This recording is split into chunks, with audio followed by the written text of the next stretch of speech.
Good morning, everyone, and welcome to Friday Morning Live. It's May the 8th, right at 10 o'clock. I want to welcome everybody to today's session, and we're excited to have three special guests on to talk about, today's topic. It's not business as usual, but it is business, impacts of the pandemic for insurance brokerage firms, and certainly that says a lot, and we'll get into many topics today about it.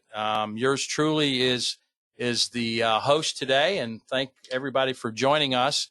This is just a funny thing for those who've been at their workstation or home office for quite a while. Just take a little stretch break and stand up and get the blood flowing again. But just a reminder, folks, we update this on a regular basis. We have a whole page on the coronavirus industry updates. Suggest that you go there at least once or twice a week to see any updates that we're getting from the big I or the industry. And while we post them all there, you see the page listed. So certainly suggest you do that on a pretty regular basis. And then the other thing is we do an awful lot of provide an awful lot of information through our community, our blogs, and certainly as the industry changes and issues change. We'll talk about a few of them today. Recommend that you sign up for everybody's blog, and you'll get a notice when we post something, and then you can go in and read it at your leisure. So just a reminder. And like every other organization, we have transitioned and pivoted to web-based learning. So that's the upcoming schedule for the next couple weeks in May.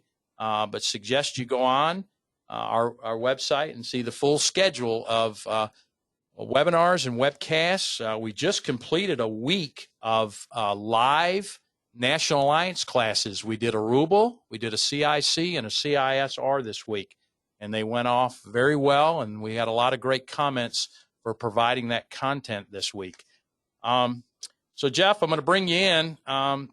One thing that certainly has been on a lot of agents' minds, since today is the day that the original order about extending 440 licensees working remotely expires. We had some good word today that that order will be extended. Right, Jeff? Yeah, thanks, Dave. Good morning, everyone. Yeah, we've been in continual conversation with the CFO's office and DFS to make sure that 440 licensees are able to continue to work remotely. I'm sorry that it's been sort of the last moment before this extension was offered, but we have every assurance this morning that we will be seeing a new order extending that capability here in any time. So look for that. FAI will certainly advise agents on that, but what we are confident that is going to take place today. So no need to worry about bringing your 440s back in the office if they're working remotely. So next on the list, Jeff, and you talked a little bit about it at the preview of this, is convention. And unfortunately, we had to make a tough decision this week and cancel our June convention. So talk a little bit about that, Jeff. Yeah, we really did hold out the last bit of hope we could, and we're probably among the latest groups to cancel on a June meeting, but we just couldn't. The hotel's still not even open yet, and we couldn't do it. It was they were very gracious in working with us and letting us out. We hated to do it, but we're also working on an August meeting, and I know August is also a little bit on shaky ground, but what we would do is something more like a convention light. We would have a lot of the breakout sessions we always have, maybe a general session with several guest speakers that we were lining up previously. So look for more information on that. We've put together a program. We're talking to the hotel right now about the space, and we're going to be very tentative about that, of course, in case the situation has not improved. But we do want to have something and try to have it in August.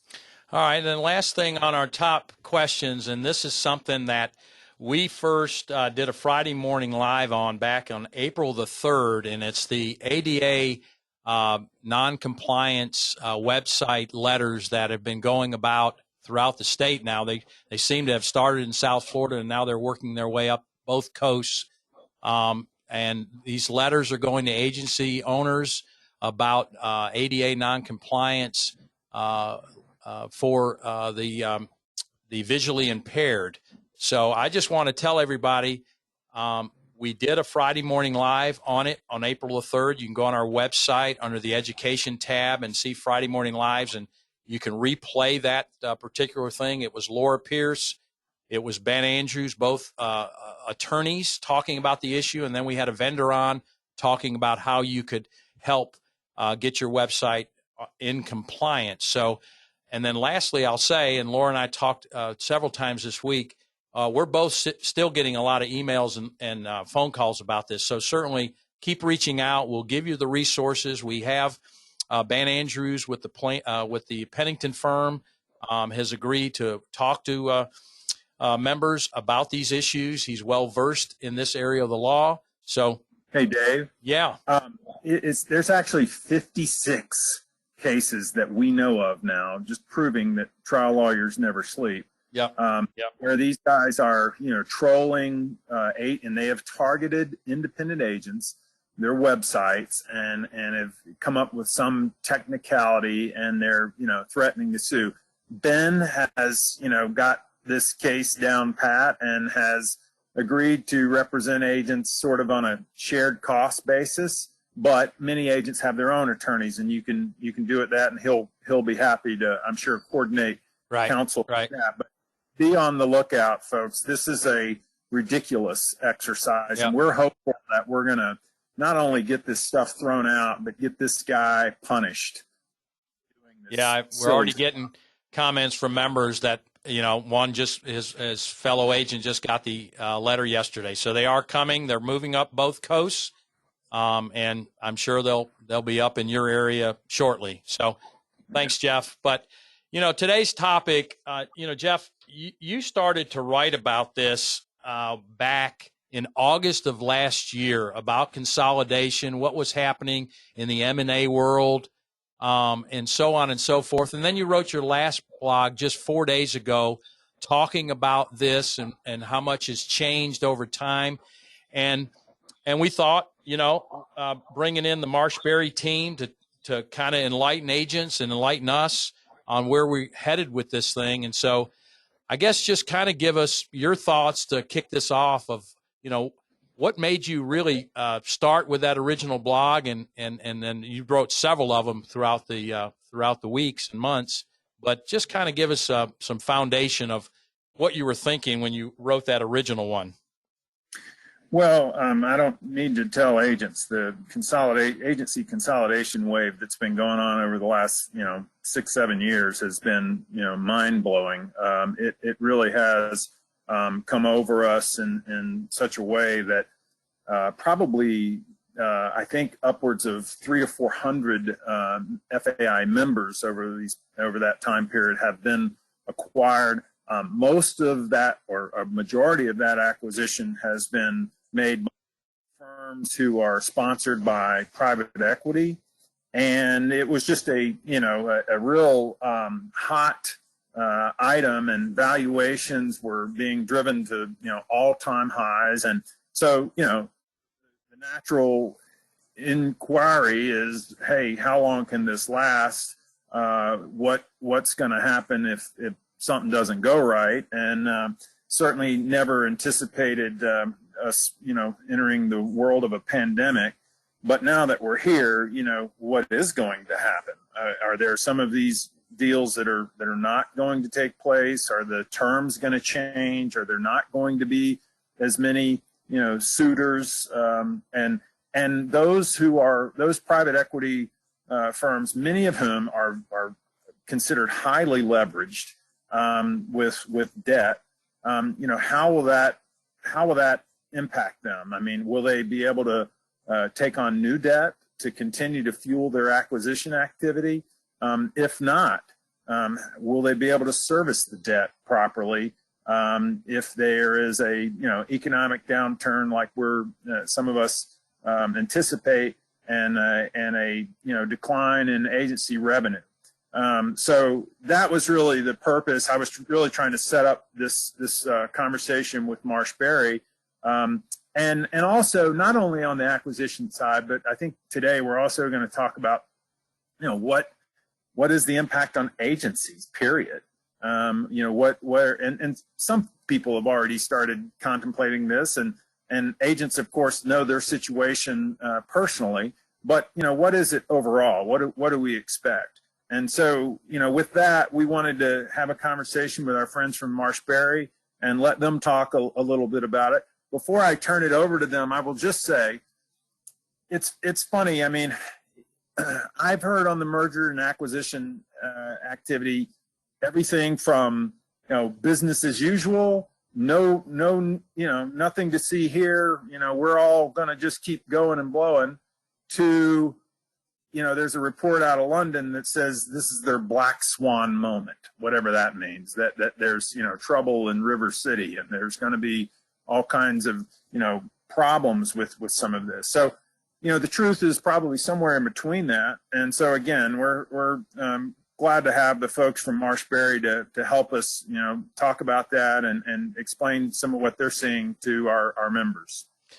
All right. Well, Jeff, thanks so much. And you see Phil, the president of the financial advisory group there at Marsh Berry, and his colleague Frank Cox are also on the line today. So we want to welcome Phil and Frank. And I guess to kick it off, there's a slide. A lot of people do know about Marsh Berry and the services you provide, but certainly, Phil, if you just want to interject anything beyond the slide that's up there, just letting agents know, the scope and that you all have in the marketplace.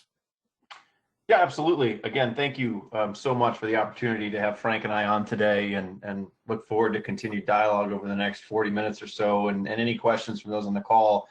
I think the slide up here sums it up, but Marsh Berry's been around for almost 40 years now. We were founded in 1981, and as an organization, our goal is to try to help the insurance brokerage system accomplish their goals. And in some instances, as I think you all know, you sit down with agencies and they haven't necessarily thought about their 1 year, 3 year, or 5 year strategy, but a lot of them have. And we've tried to build an organization around our intellectual capital, around our strategic kind of growth focused consulting, and then our support of perpetuation, both internal perpetuation as well as working with both buyers and sellers in the market. We've tried to develop an organization that can help a firm no matter where they are in the life cycle of their business.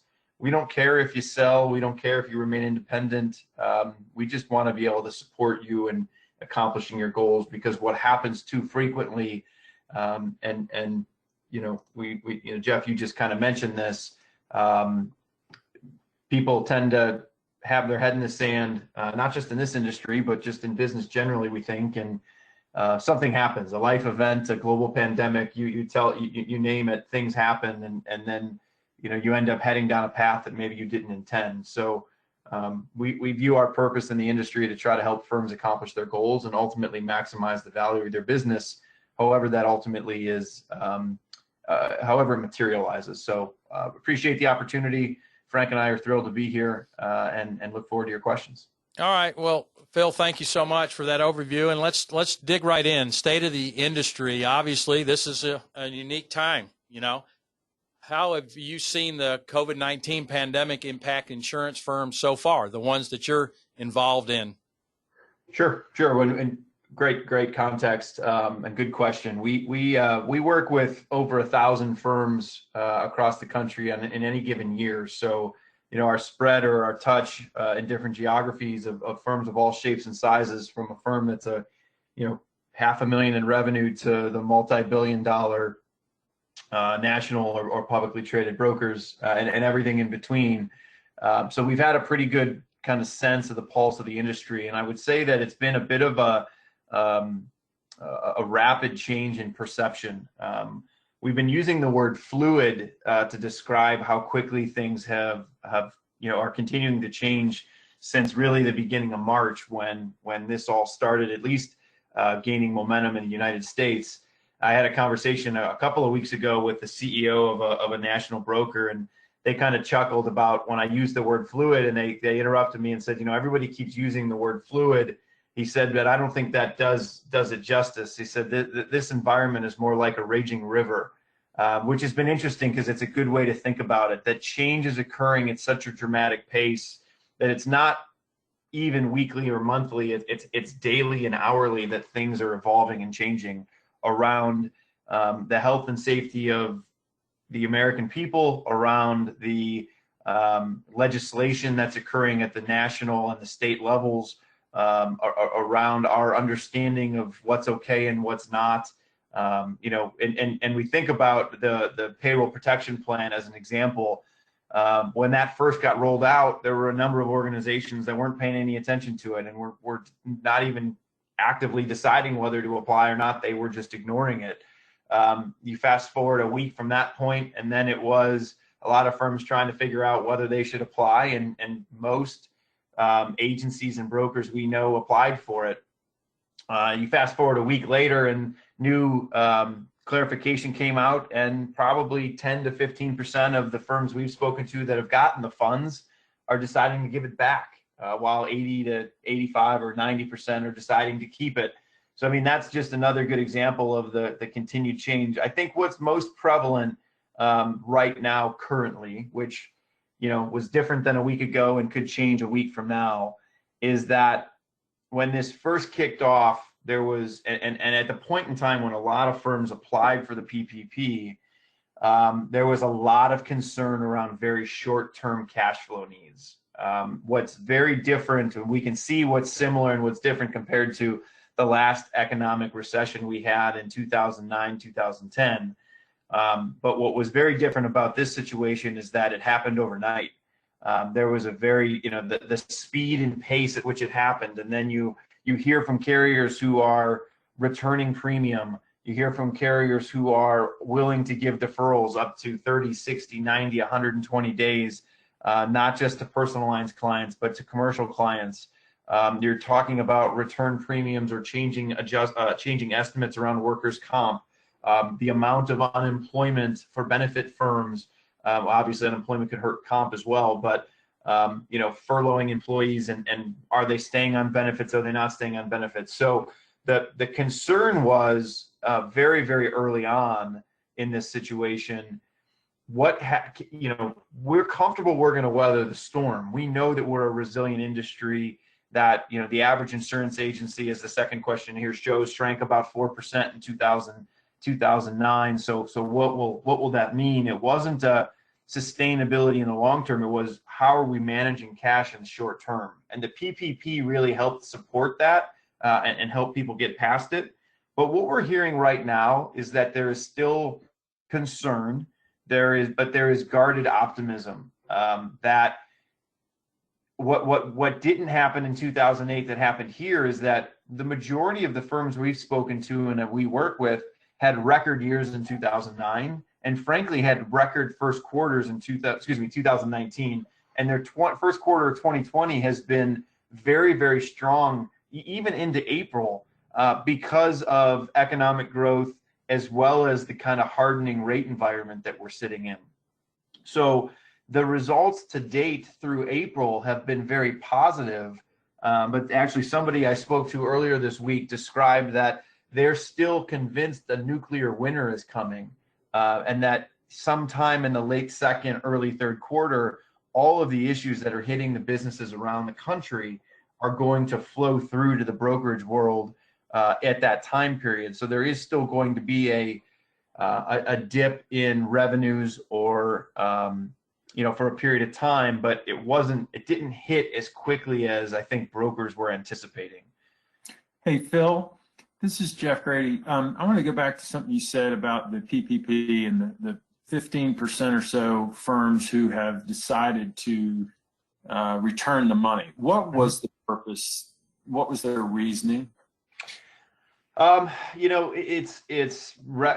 what we've done, and we've tried to stay very far away from, is giving advice around legal or tax related things. So we're trying to raise awareness, and we're encouraging our clients or firms in general to connect with their law firms and connect with you know, their CPA firms. But the broad brush was two things, Jeff. One was public perception. While currently the PPP is not being disclosed as to who received the funds, unless you were publicly traded, and who and how much they received. But there has been some clear direction that on the Main Street lending program, that those funds and those loans will be announced. So there's some concern by some brokers we've heard that, you know, while we think we need it, it may not have been dire, and we don't want to find ourselves on the front page of the newspaper for those that still read newspapers. So there was some public relations around it, but for others, it was just a general concern around, you know, how is, in hindsight, need going to be determined? And is it determined based on the 8-week period for which the funds were supposed to be measured? And in hindsight, as some of the potential BI claims that were, you know, that legislators are trying to push retroactively, some of the premium deferrals that carriers were discussing, you know, there was a lot of concern up front that was going to have a very short-term impact. And now it looks like the impact may still hit, but be down further in the year. And the concern is, you know, was the expectation that those funds would have to, is need going to be measured within a finite period of time? Those are the things that I've heard, but the vast majority of the brokers that I've spoken to, and not just me, that we have an organization have spoken to, are keeping the funds, believe that they qualify, believe that the majority, if not all of it, will be forgiven under those different measurements. So, you know, that there's just, it's more out of an abundance of caution, Jeff, that we've heard, than it is that they really didn't believe they qualified, but they were concerned to get caught up in it. Yeah, I think you all had an interesting article that you did in your Viewpoint a couple weeks back, and I still recall the title. You know, PPP, is it peace of mind for agencies or jail time or potential jail time? Yep. Made a few people read it, I can assure you that. And it all had to do with the timing, I think. Not that agencies aren't impacted. I firmly believe that agencies are going to be impacted. And I hate to sound so pessimistic, but I think that the worst is yet to come in terms of what they will realize with canceled policies, closed businesses, and, you know, exposure reductions, and even commission reductions. We're having, you know, once again, the Florida property market, primarily the residential property market, is got problems. They were in place, you know, before COVID, and so some of those folks have started, you know, giving the Dear John letters to agents that say, hey, you know, we're going to have to cut your commissions. Rates are going to go up, and so, you know, on the whole, you're going to be okay, but, you know, we've got to reduce your commissions. So, you know, all of those things are forthcoming to agents, and so I think the pain is real, and I think uncertainty is the key word with respect to the PPP. FAI, as an aside, looked at it, thought about it, didn't do it, just because, you know, we had access to reserves, and though the association wasn't qualified, we weren't eligible. We were 501c6. Our for-profit was, but, you know, the parent had plenty of reserves, and although the parents, you know, FAI is going to suffer some losses, the for-profit entity, FMS, probably is not. So we just couldn't, in good conscience, make the case to do it.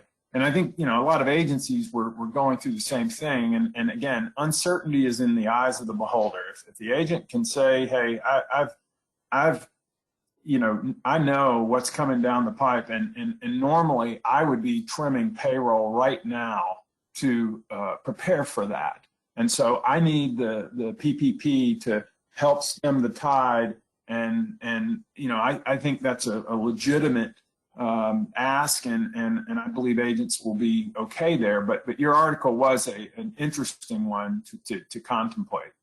Yeah, and Jeff, one quick comment on that. I appreciate it. You know, personally, I can't say that I can give a broad opinion of Marsh because we don't want to, frankly, make one that is necessarily relied upon. But I agree with you. The reason we wrote that article, and frankly, why we put the title out, was we were having a lot of discussions with firms that weren't being made aware of the new clarification and Q&A that was being released, that lenders and CPA firms, we were hearing, weren't reaching out to those recipients of the loans to say, hey, the window was just opened up for you to double back and really confirm you needed it, and a safe harbor to send the money back.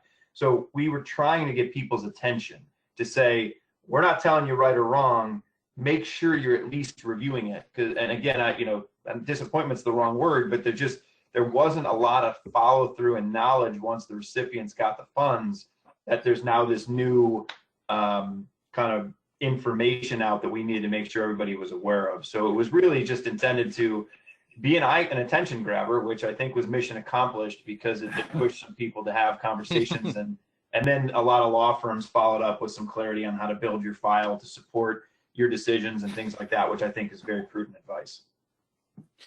Before we go to that last question on this slide, folks, just a reminder, if you have questions, just post them in the question pane. We'll get to as many as we can throughout the broadcast, but we certainly have a couple great experts on today about the industry and what they're seeing, the landscape around M&A activity and other issues that they are talking to their clients about. So certainly, if you have something on your mind, post it, and we'll try to get to it.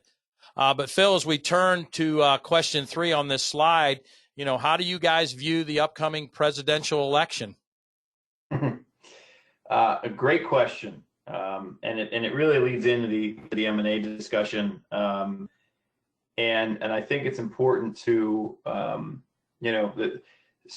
another conversation I had recently, and I'll answer the question specifically, is that someone used the word yesterday with me that a lot of the approach we're seeing from brokers, from their clients, from the buyers in the marketplace, from lenders, that everybody's a bit of a snowflake, and that the only consistency we're seeing is inconsistency, into the perspective of how bad the pandemic is going to impact them, how whether they want to continue an acquisition strategy. For those that are, what does it mean from a pricing perspective? Frank can get into what people think different strategies around growth can be. There seems to be no broad sweeping consistency in messaging and approach in any facet of the industry right now, which is pretty interesting to continue to watch. But I think a lot of it's being driven by nobody really knows what's going to happen next. There's no playbook on this. So while we have optimism of what the next 30 to 60 to 90 to days to 6 months look like, I think the reality is nobody really knows. And that's why there's so many different strategies being deployed, and every situation is uniquely different. So when we talk about the election, I think the big run of what we're hearing is that it's just a giant question mark. There is certainly a lot of concern from independent brokers around Joe Biden's proposed tax legislation, or proposed tax strategy. I guess legislation is too strong of a word. The last update I saw was from early to mid-March, while he was still battling Bernie Sanders, and his statement was specifically to capital gains, that he was proposing for individual rates, tax rates, bringing back that top threshold to 39.6%, I believe, and for capital gains, proposing that any capital gain over $1 million would be taxed like ordinary income. So if those two things were to occur, and if he were to win the White House and had the backing of the House and the Senate, taxes could go from 20% federal today to 39% federal, which if they doubled overnight would have a significant impact to the M&A environment. At least specifically, it would supercharge it over the next likely 18 months, under the assumption that if he were elected in November, he passed legislation in 2021, it would be unusual for tax legislation to be retroactive. So it would likely, the earliest any new tax legislation would come in would be 2022. Over the last couple of weeks, well, I'll call it the last week, however, I've been having conversations with a lot of people, not a majority of people that I've spoken to, but enough that it's caused me to raise my eyebrow, that when you focus on all the stimulus that's happening, that there are estimates that the Federal Reserve's balance sheet could have something close to $12 trillion worth of debt on it by the time we get out of this current economic downturn. And you go back to the 2006, 2007 timeframe where there was $1 trillion of debt on the balance sheet. I'm hearing from people that there is a subset of individuals in the country who believe no matter who the president is, the taxes will have to go up. That even if President Trump is reelected, there will be no way to just make cuts to try to ultimately get to some level of balanced budget or bring our federal debt down. We would have to increase revenue, which would include taxes on individuals as well as corporations and all of those things. So that's not an area that I have a lot of expertise in, but there is a groundswell around, concerns that it could be more dramatic if it is Joe Biden. But that, there is a sector of people who believe that could be, imminent regardless. And what sellers need to start considering, or any independent business owner needs to start considering, is what do my net proceeds look like?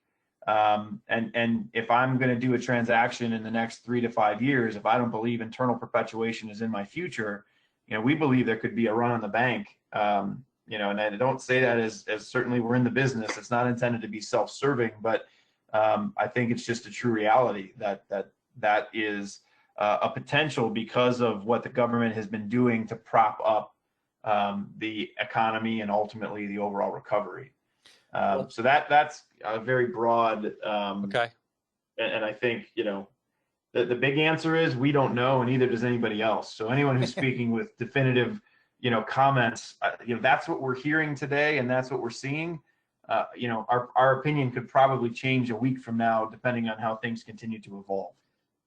Well, thanks, Phil. We got a couple questions. Let's go ahead and address those before we move to the next slide. But one agent asks, with lower interest rates will offer the chance for leveraged players to have more cheap money. Will this not refuel valuations? Yep. So good question. And again, a shameless promotion. We have started a daily blog. Jeff, you mentioned it. It's called Viewpoint. I would encourage anyone that has interest about that to read our article from Wednesday. We specifically addressed this point. But here's what's actually happening. The major brokers who already have high amounts of leverage and debt on their balance sheet still have access to capital, but it's not cheap to them. So we're actually seeing an influx of mid-sized, call it $10+ million in revenue brokers who are independent, so kind of either state-based or regional-based, that are trying to take advantage of that situation as well. That what we're seeing where lending is really cheap is for firms who are well-run businesses that don't currently have leverage, that want to go get 3 to 4 times EBITDA in debt to either perpetuate a partner, do small acquisitions on their own. We believe that the low interest rate environment is going to fuel that independent market because that's where credit is more available. There is credit available today at the high yield end, which is what the kind of large national private equity-backed brokers have to go get, or the kind of debt they have to go get. But it is not nearly as cheap or cost-effective as it would be to a 10 or 15 million or $30 million broker who doesn't have existing debt and wants to, or has some debt but not that level, and wants to continue to acquire. So it's a little bit of a different spread. We do think that the cost of capital which has almost doubled over the last 8 weeks for the large brokers, the heavily levered brokers. We do believe at some point that'll start to come down, but I don't know if that's 6 weeks from now or 6 months from now. It's too hard to tell and predict. So Phil, this is Jeff Grady. I want to ask a question on that point. So now I've seen a chart recently that shows that a lot of the large brokers that everyone knows who they are, it's no need to list them, that they have debt that extends out. It really doesn't start maturing until like, 4 years from now. I mean, they're That's pretty right. well with their existing debt. They should not have concerns of that debt being called or expiring and having to, refinance it at much higher rates, because it has a fairly good duration to it. But what I understand, and again, I mean, we all know who's sort of at the top of the charts in terms of acquisition activity and leverage. But what I understand is that is what fuels their ability to continue to acquire, and that they need that acquisition. They need that growth in revenue. It's sort of like a circle, I mean, I take on more debt, I buy more agencies, I take, I pay the debt, I take on, I buy another, that gives me the ability to buy another agency to pay the debt, and the cycle just continues. So what happens if I can't borrow anymore? If I'm one of these highly leveraged agencies and I can't borrow at rates that are, double what they previously were, because it's not feasible for us, how can I grow? In fact, I'm probably going to shrink given the state of the economy. I mean, maybe at best we hold our own for a little while with rate increases and so forth. But how do I service the existing debt if I'm not taking on new revenue streams by acquisition? I mean, it's sort of like a circle here. I mean, how do they do that? Yep, and most of what you outlined, I agree with, but the part that I think I would push back a little bit on, Jeff, is that the need to acquire isn't to be able to pay down debt. It's to be able to fuel or drive the return that is expected by their partners. So the majority of these brokers, if you think about it, if they're 7 times levered, they could turn the M&A spigot off and pay their debt down between 6 and 8 years, right? They just stopped acquiring. They have, as you know, within the brokerage community, there's a significant amount of cash flow that kicks off of these organizations. And the majority of them, because of the interest they pay, which is a cash expense, but also because of the amortization that they have from all of the acquisitions, most of them are non-tax paying entities, because they actually have a negative net income as a result of the interest and the amortization. So cash flow is typically pretty high within these firms. So you're right that their ability to continue to borrow funds their ability to continue to acquire. And today, you're correct that most of them in the last 12 months have recapitalized, refinanced. So they're not up against any kind of major balloon payments, but they are sitting on a finite amount of capital, meaning they can only spend so much and then it's gone until they can go get more. And frankly, that was a concern 6 or 8 weeks ago. But because the Federal Reserve is currently buying high yield debt, 2 of the firms, and this is public record, it was, well, you can go find it on, Moody's website. Alliance and NFP both just raised $300 million of additional debt, which is incredibly significant.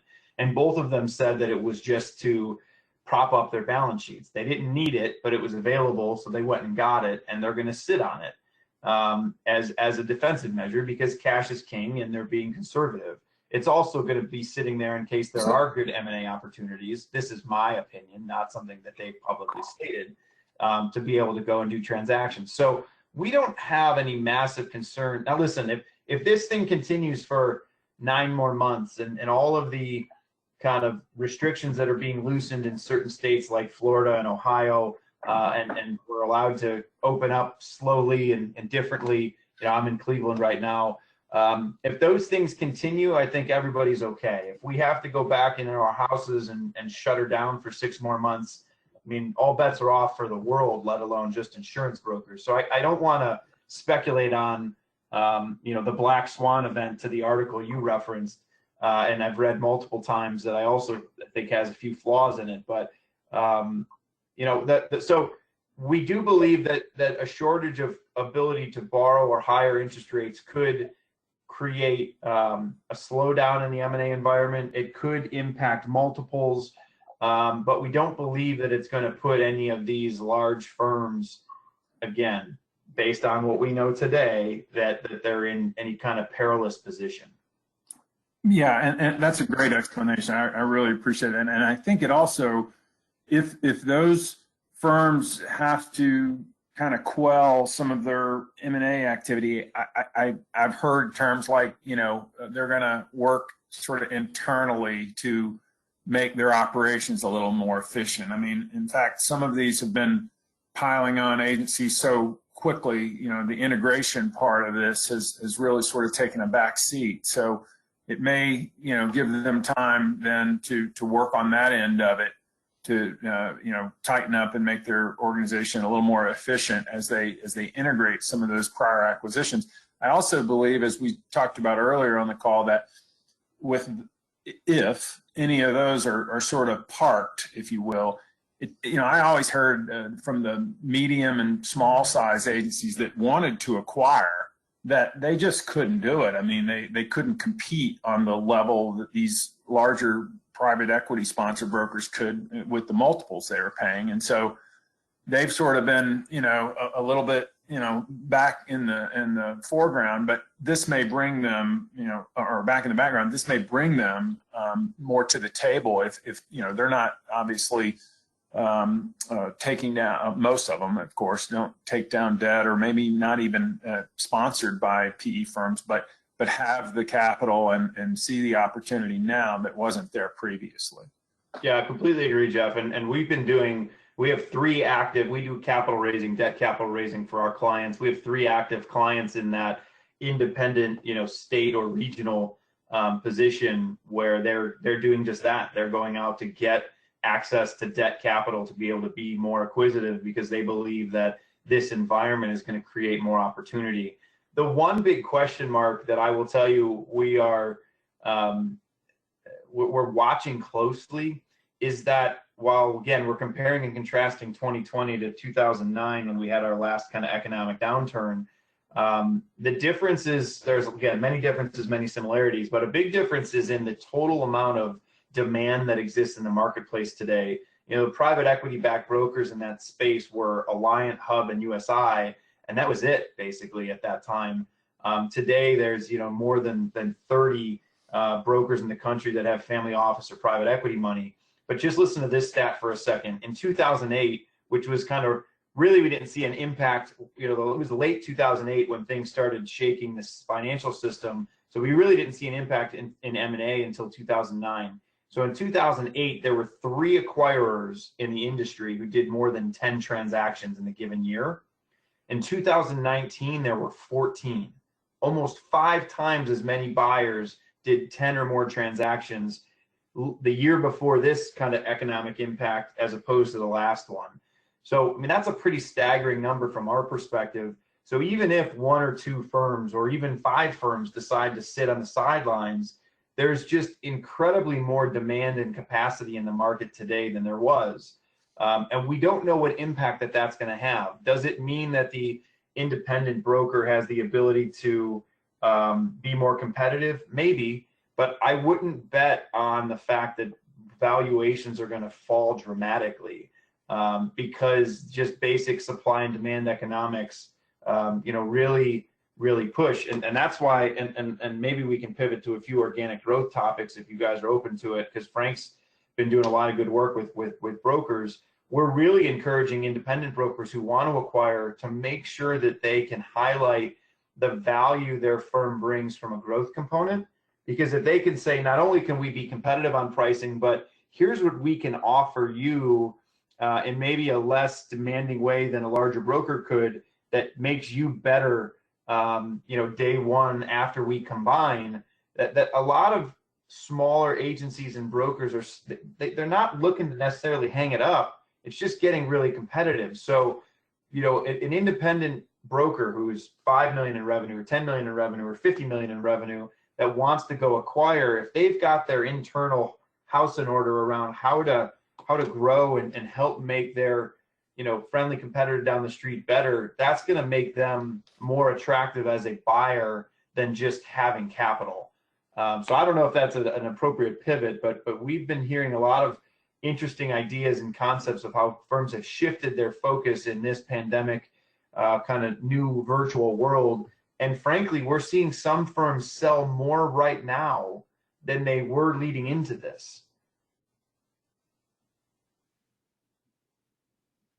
Phil?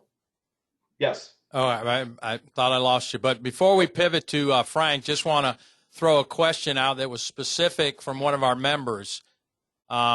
This listener's from St. Augustine, Phil. Did the Cleveland Browns accept PPP money? And if so, how it is envisioned that they will deploy the funds to improve their roster this year? So sounds like some inside scoop there. But I thought I'd pass that along, Phil. I think I know who asked the question. The answer is I don't believe they did. Ironically, the only sports firm, I don't know if you guys saw this, that I heard actually took it was the Los Angeles Lakers. So maybe that was the LeBron James effect. I don't know. But I heard that they are giving it back. Okay. All I'll say is it's, we get most excited in Cleveland about winning the draft. So we're happy with our selections, and we'll see how it plays out on the field. All right. Well, thanks, Phil, and we'll certainly get you back on. There's a few more questions, but let's, as you say, pivot to Frank and talk about growth strategies and what you all are seeing of what firms should be focusing on going forward as we come out of the pandemic. Yeah, thanks for having me on. And I've been at Marshberry for about a year. I came from obviously the other side of the house, and I'm amazed at how many smart people we have. So nice job, Phil. It's just very insightful. So yeah, as we look at this, we believe it's better to obviously be reminded than instructed. And as we discuss some of the changes in the methods that I'm going to mention in a minute, the principles remain the same, right? From a sales standpoint, can you identify a need, and are you able to fill one of those needs? So I'm going to break it down to what I consider just listening to firms and talking to them, three areas that will stimulate organic growth during this time. The first one is I'm encouraging everyone, and we're talking about getting a grip on your sales process. And folks, we see some that have a sales process, some that don't, but now's the time to really take a deeper dive underneath the microscope and say, what's my sales process look like? What do I want it to look like? That's the first thing. The second thing is create some momentum through focus. You got to put some pieces in the puzzle to focus on, which I'll mention in a second. And then the third one is you want to sustain that through communication and or accountability. So as we dive into that a little bit deeper, one is, as a sales leader, I would encourage you right now, if someone, your team comes to you, don't be Pollyanna and super positive. Be excited and optimistic. I can't stress that enough.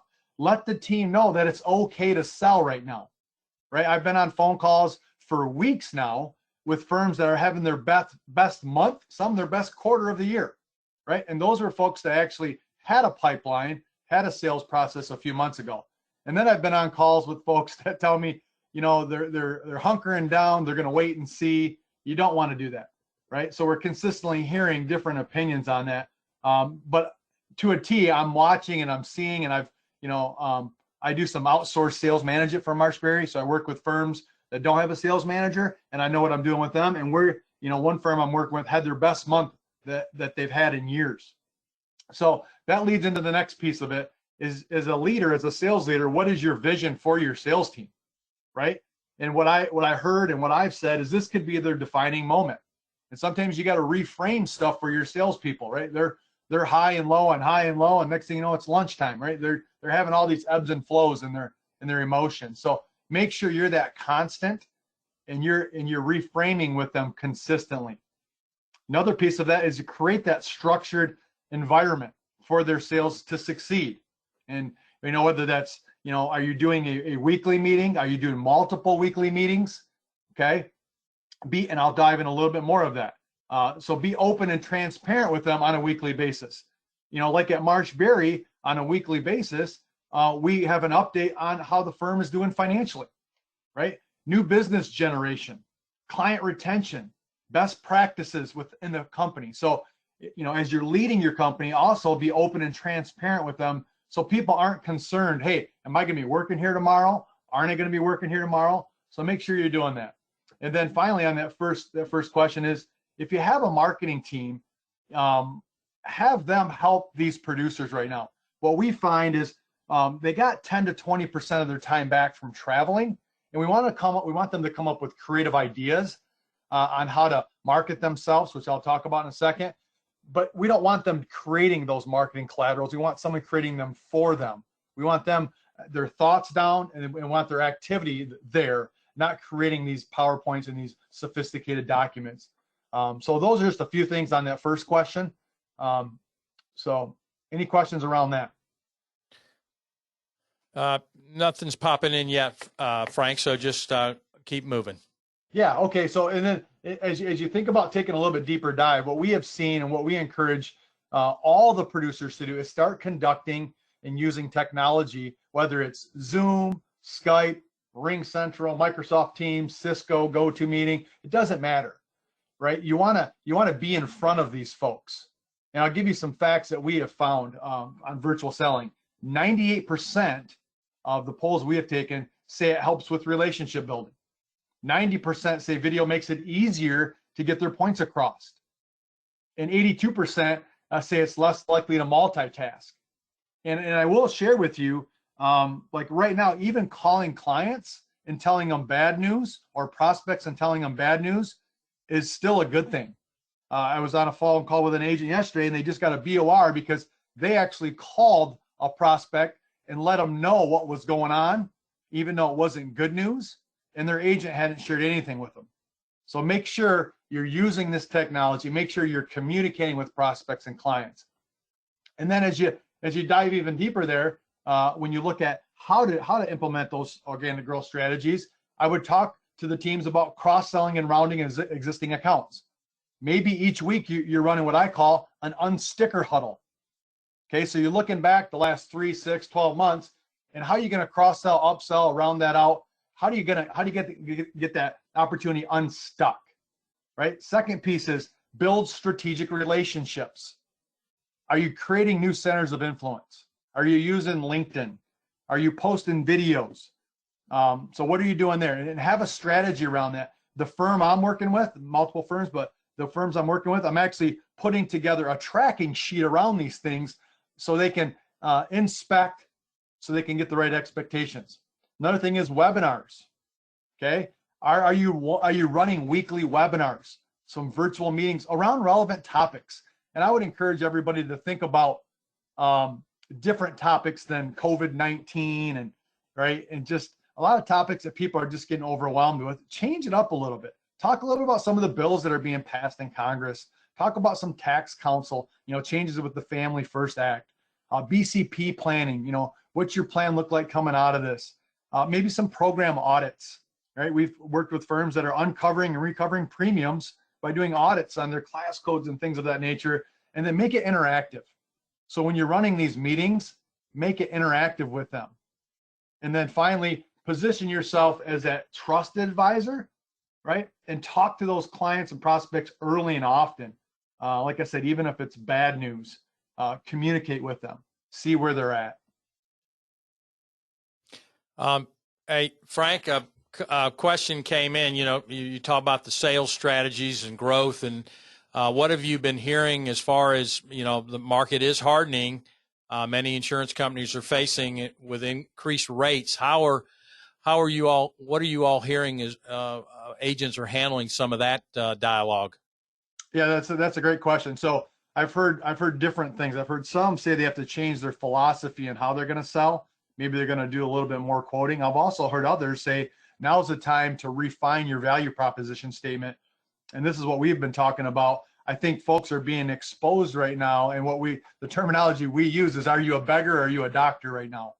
And so the folks that are beggars are having a hard time with that. The folks that are doctors that actually build a team, have some strategic thinking around it, can affect their exposures, can actually put together some thought around how to manage those exposures, how to review their policies, right? Things of that nature. They're actually having deeper conversations. And like I said, when you're talking more about what you want the business to look like, how they're feeling about the business, and get it away from the insurance transaction, I haven't heard many people that are doing that have struggles with, the hardening of the market outside of real estate, obviously, because the values of the buildings haven't changed much. So, but the exposures are changing.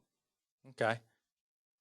Well, thank Frank. I mean, I think folks, we'll probably go over just a few minutes to finish this up, but I think we'll go to the slide that and both you and Phil can comment on is, what are the key takeaways for our FAI members that are on the line today that you all are seeing in the marketplace? And Phil, if you want to comment on InsurTechs and their role in consolidation in this activity of M&A. Yeah, I think happy to do so. Lots of key takeaways, and I think the number one we've been explaining or pushing is to really lean in. There's a lot of learning going on and a lot of fast-paced change. We've got people figuring out how to be tactically successful in 2020, remaining optimistic and not letting things come to you, but making sure you're ahead of it. But InsurTech has been relatively quiet in the last couple of months. You're seeing certain organizations who are getting hit pretty hard, and depending on who you're connected to, there's been some fairly large kind of layoffs in some of the larger kind of trending brokers or InsurTech brokers. I think what we're going to find through this is that basic blocking and tackling technology uses, like Frank just talked about, is going to become much, much more prevalent. How do we become more efficient with our time? How does it impact our workforce? So I don't have, Jeff, a lot of visibility today on InsurTech and what impacts this is going to come out of. But what I do believe is going to happen at its basic form is that things that weren't so basic for a lot of organizations is going to become ingrained in their organization around leveraging technology to make them more efficient and kind of better use. Even on a sales side, Frank mentioned, we're seeing a lot of firms really dig in right now on using your agency management system better, using your CRM better, getting better utilization of it from your producers so that they're leveraging the tools and resources and marketing capabilities that you have. And it's actually showing results because we're being forced to communicate in a different way than we ever historically have. So, I think if it was a good idea before, it's probably still a good idea now, but you have kind of a position as a leadership group, not in an I told you so way, but in a way to stress the importance of it in real time. And when maybe you had pushback from some of your colleagues or producers, in the past. So we're seeing a lot more adoption and utilization of the technology rollouts that maybe had already been done, and putting them to better use today. I think that's going to be meaningfully important to firms as we try to move forward in a new world and a new dynamic. A couple agents. Jeff, you want to ask? I was just going to add to Phil's comments is the final takeaway that I see, and I would echo what Phil just said. We've always felt like trying to get a lot of independent agents, particularly smaller ones, to adopt technology was challenging. I mean, we would promote some solutions that we felt were real helpful and frankly, oftentimes not have very good take-up rates. This has forced agents to become better digital agents. It has forced them to do things that previously maybe they didn't think they were capable of, or that they just didn't feel the need to go so far and stretch like that. So if there's any underlying, I guess, silver lining is that agents are going to be better from a digital standpoint. Finally, in Florida, even though there's going to be some, revenue reduction to agents as a result of some of the things we talked about, we're in a really hard market on the property side now. I mean, rate increases that you're going to see in the property market, I know agents already are seeing them are, 25, 50%. I mean, we've seen a homeowners carrier that's about 100%. Autos, no different on the commercial property side. So There's going to be some offset. I know that's not a joyous occasion for your clients, particularly in this situation, but in terms of just the operational survivalhood of agents, I believe that some of that revenue will be offset by rate increases that are due to those things going on in the Florida marketplace. Well, thanks, Jeff, and certainly want to point out a couple things that are available that are coming up from Marshberry for those that you see on the Tuesday the 12th, and certainly on Wednesday, Phil's going to lead a discussion, and then Thursday, Frank will. So certainly get on their page and look at these upcoming events, and if they interest you and you have the time, certainly engage in them. We had a lot of questions about this viewpoint that you all put out every day that several of us at FAI get, and a lot of members asked about that. So talking to Lauren, this is something that members can subscribe to. So that's the website to go in, and certainly we encourage you, as Jeff had mentioned, Phil and Frank, they are very enlightening. They're very thought-provoking, and certainly are on point. Every day you get them normally late in the afternoon, when you're trying to wind things down, and something very interesting to read. And I look forward to them and have been for the last several weeks because, as Jeff mentioned, the one about the PPP certainly got a lot of people's attention and of what they should look to in the future with that. And then lastly, we'll just talk about the upcoming events. Next Friday, folks, one of our FMS partners will be on Evolve, and that hour is approved for CE. They're going to really engage a conversation with us about what they're seeing from a cybersecurity and a cyber liability marketplace. And certainly tune in for that. And it's an hour of CE. The following with Rytech, another FMS partner, talking about hurricane preparedness. That doesn't stop. June 1st is fast approaching, and we want to certainly update agents and staff on hurricane preparedness and how to get ready for the upcoming hurricane season. And then we'll round out the month with a citizens update of what they're doing, not only from hurricane preparedness, but also systems and what they're seeing also in the marketplace as they have to adapt to changes. As Jeff mentioned earlier, some are certainly agents or agency appointments are being disrupted, and policy counts are having to flow elsewhere. So want to thank Phil and Jeff and Frank on today's call. We appreciate the time. It has been recorded. It'll be posted later. But folks, have a great weekend. Be safe. And thank you for tuning in to Friday Morning Live. Take care. Thanks so much for having us.